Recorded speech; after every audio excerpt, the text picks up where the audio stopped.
এতিয়া সিহঁতি ইয়াক মাৰিলে দেই, মাৰি কিনে ক্ষমা খুজি দিলে। আজি ৰাইজে ক্ষমা খুজিলে কাৰণে মাৰি ললে।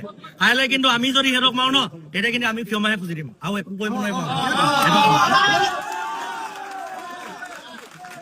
বেংগলীয়ে হওক, বিহাৰীয়ে হওক, মানুহে যিয়ে নহওক, অসমৰ জাতীয় সাজপাৰ পৰিধান কৰি অসমৰ জাতীয় সংস্কৃতিক কিবা অনুষ্ঠান প্ৰতিষ্ঠান চলি থাকোতে কোনো ব্যক্তি অসমীয়া হওক অনাঅসমীয়া হওক যিয়ে নহওক অপদস্থ কৰাটো কাৰো অধিকাৰ নাই। সেইটো অনাগত দিনত কেতিয়াও নহব। তেখেতলোকে যেতিয়া মাছ খুজিবই, তোমাৰ মাপ খুজিলে যে ক্ষমা কৰিব লাগিব। তেখেতলোকে এইটো ভুল কৰিলে, ছাত্ৰ সন্থাই এখেতলোকক ছাত্ৰ সন্থাৰ জেগাত ৰাখিবনে?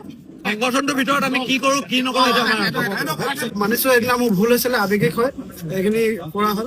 তাৰ কাৰণে মোক যদি পাৰে আমি বহুত দুখিত আৰু মাফ কৰিব।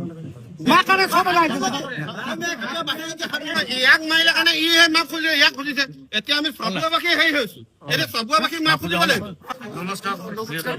আৰু ইয়াৰ পৰা কৈছো যে সেইদিনা আমাৰ কাৰণে যি অপ্ৰীতি সৃষ্টি এটা হ'ল, ঘটনা সৃষ্টি হ'ল, তাৰ কাৰণে মই চাববাসী ক্ষমা বিচাৰিছো আৰু কথা দিছো অনাগত দিনত কেতিয়াও এনেকুৱা ধৰণৰ ঘটনা নহয়। তাৰ কাৰণে মই সময়টোৱে ক'ব লাগিব। অঞ্চলত ৰঙালী বিহুত যদি ঘটনা হ'ল, তাৰ বাবে আমি বহুত দুখিত। আমি চাববাসী ৰাইজৰ আগত ক্ষমা বিচাৰিছো।